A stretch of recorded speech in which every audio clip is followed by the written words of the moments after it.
दोस्तों आज की इस वीडियो में हम बात करने वाले हैं राफेल के सामने कहां ठहरता है चीन का J-20 और पाक का F-16। आज की इस वीडियो में डिटेल वाइज बात करेंगे। बालाकोट के समय पाकिस्तान जिस MR-AIM-120 मिसाइल के दम पर फुदक रहा था, अब हमारे पास उसका भी तोड़ है। जो 500 Su-27 फाइटर जेट्स चीन की वायुसेना के बैकबोन है, हमने उनका भी जवाब ढूंढ लिया है। वह है राफेल। राफेल विमान अब औपचारिक तौर पर भारतीय वायुसेना में शामिल हो गए हैं। इस कार्यक्रम में अंबाला वायु स्टेशन पर राफेल विमान को ले जाया गया है। जिन पहाड़ी इलाकों में चीन और पाकिस्तान हमारे लिए अक्सर मुश्किलें खड़ी करते थे, अब वक्त आने पर हम उन्हें टारगेट करके मारेंगे और दुश्मन को हमें देख भी नहीं पाएंगे। ये ताकत अब हमें राफेल के आने से मिल चुकी है। अब इंडियन एयरफोर्स के पास पूरी तरह से हथियारों से लैस राफेल कॉम्बैक्ट एयरक्राफ्ट है। आइए जानते हैं कि राफेल में ऐसी क्या खासियत है जो इसे हर जंग का ऑलराउंडर माना जा रहा है। राफेल की तुलना में पाकिस्तान का F-16 और चीन का J-20 कहां ठहरता है? इन तीनों एयरक्राफ्ट में कौन किससे बेहतर है? सितंबर 2016 में भारत सरकार ने फ्रांस की सरकार के साथ 36 राफेल फाइटर एयरक्राफ्ट के डील पर साइन किए थे, जिसमें से स्केलर, मेटर और माइका जैसी खतरनाक मिसाइलें भी मिलेंगी जो इस डील को खास बनाती हैं। तो आइए आज की इस वीडियो में वजन, स्पीड और टेक्निकल स्पेसिफिकेशन के विषय में बात करेंगे। राफेल जो भारत को मिला है उसकी बात करें तो उसकी जनरेशन 4.5 जनरेशन है। विंग स्पेन 10.80 मीटर है। लंबाई की बात करें तो 15.30 मीटर है। ऊंचाई 5.30 मीटर है। पाकिस्तान के F-16 की बात करें तो 4.5 जनरेशन का है। विंग स्पेन 9.96 मीटर का है। लंबाई 15.06 मीटर है। ऊंचाई 4.88 मीटर है। वहीं चीन के J-20 की बात करें तो चीन का J-20 5th जनरेशन का है। विंग स्पेन 13.5 मीटर है। लंबाई 20.4 मीटर है। ऊंचाई 4.4 मीटर है। ये जो ग्राफिक्स दिख रहे हैं उसमें से आप रेंज स्पीड समझ सकते हैं। जहां रेंज स्पीड के मामले में राफेल पीछे दिख रहा है, तो वही बता दें कि राफेल रेट ऑफ क्लाइम यानी किस गति से विमान ऊंचाई पर पहुंच सकता है, इस मामले में राफेल F-16 से कई बेहतर है।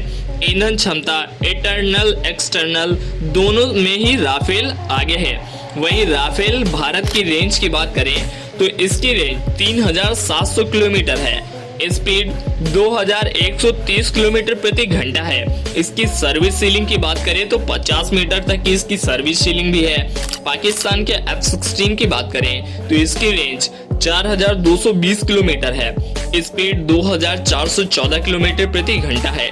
सर्विस सीलिंग की बात करें तो इसकी 50,000 मीटर इसकी सर्विस सीलिंग है। चीन के J-20 की रेंज की बात करें तो अभी तक रिवील नहीं की गई है और इसकी स्पीड की बात करें तो 2223 किलोमीटर प्रति घंटा बताई जाती है और इसकी सर्विस सीलिंग की बात करें तो 65,000 मीटर इसकी सर्विस सीलिंग है। वहीं पेलोड की बात करें तो इन विमानों के पेलोड में नंबर 1 पर आता है भारत की पेलोड की बात करें राफेल की तो 10.3 टन इसका पेलोड है। अधिकतम टेक ऑफ वजन 24 टन है और पाकिस्तान के F-16 के पेलोड की बात करें तो 9.2 टन है।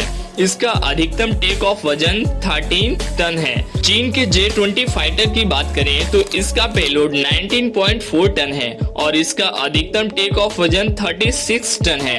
अब बात उसकी जिस पर सबकी सबसे ज्यादा नजर है, राफेल के साथ आने वाले घातक मिसाइल और हाई टेक्नोलॉजी की, तो सबसे ज्यादा जिसकी चर्चा है हैमर की, उसी से बात शुरू करते हैं। हैमर हवा से जमीन पर मार करने वाली मिसाइल है। राफेल हैमर मिसाइल की किट से लैस होगा। ये हवा से जमीन पर मार करने वाली मिसाइल है। फ्रांस ने अपने एयरफोर्स और नेवी के लिए तैयार की थी।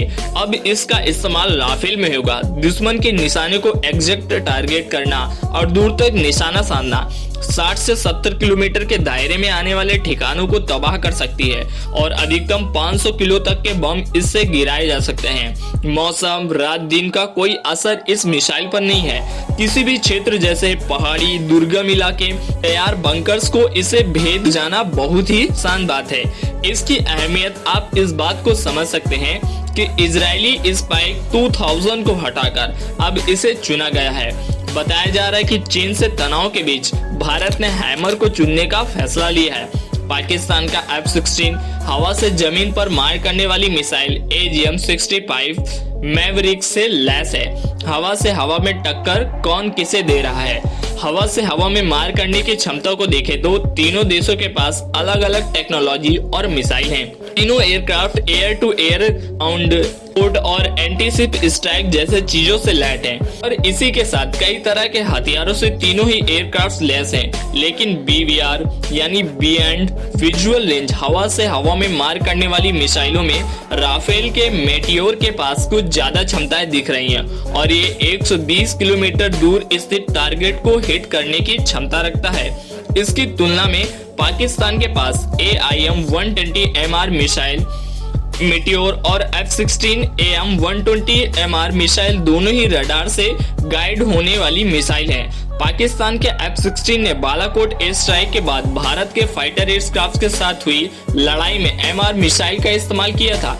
उस समय कहा गया था कि भारतीय वायुसेना के पास AMRAAM मिसाइल की टक्कर की हवा से हवा में मार करने वाली मिसाइल नहीं है, लेकिन इसकी जो करीब रेंज है वह 100 किलोमीटर बताई जाती है। अब फ्यूल के मामले में इससे बेहतर रेंज वाली मेटियोर मिसाइल भारत के पास होगी। मीडिया रिपोर्ट्स भी बताती है कि जब मेटियोर मिसाइल को बनाया गया था तो इसे यूरोपियन देशों ने डेवलप किया था।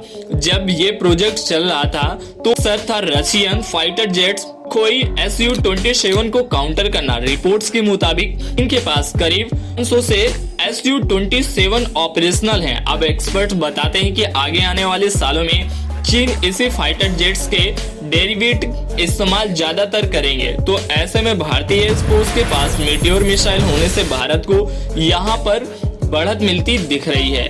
वहीं इसके रडार सिस्टम की बात करें तो रडार सिस्टम का इस्तेमाल दुश्मन एयरक्राफ्ट या दूसरे टारगेट का पता लगाने के लिए किया जाता है। J-20 में इस्तेमाल होने वाली रडार पर कोई औपचारिक जानकारी नहीं दी है। हालांकि रिपोर्ट्स के मुताबिक ये एयरक्राफ्ट रडार का इस्तेमाल करता है। पाकिस्तान के F-16 और राफेल में भी यही इस्तेमाल होता है। ऐसा को दुनिया की सबसे एडवांस रडार टेक्नोलॉजी में से एक माना जाता है। वहीं राफेल की बात करें तो मल्टी डायरेक्शन रडार जो 100 किलोमीटर के दायरे में एक साथ 40 टारगेट ढूंढ सकता है और अनडिटेक्ट पैसिव रडार सेंसर हैं। एक सटीक ऑप्टिकल कैमरा है। उसकी बात करें तो डिजिटल कैमरा जो किसी भी गति पर फोटो खींच सकता है। और यहीं राफेल की बात करें तो डिफेंस सिस्टम दुश्मन के रडार सिस्टम को जाम कर सकता है। मिसाइल आने से पहले ही चेतावनी दे सकता है। तो कुल मिलाकर राफेल दुश्मन के रडार को चकमा दे सकता है, उसके रडार का पता लगा सकता है। यह हवा से हवा में और हवा से जमीन पर मार कर सकता है। ये 7 तरह के बम और मिसाइल ढो कर सकता है। ये न्यूक्लियर आर्म्स भी कैरी कर सकता है। ये स्ट्रेटेजिक ठिकानों की हिफाजत के लिए दुश्मन के मिसाइल को रास्ते में डिकॉय भेजकर गुमराह और तबाह कर सकता है। किसी मूविंग निशाने के पीछे मिसाइल लगा दे तो एकदम सटीक हमला कर सकता है। तो दोस्तों ये रही हमारे राफेल की कुछ खासियतें। तो आपका यह वीडियो कैसा लगा हो? आई होप अच्छा लगा हो तो वीडियो को लाइक एंड शेयर करते हुए चैनल को सब्सक्राइब करना ना भूलिए। जय हिंद।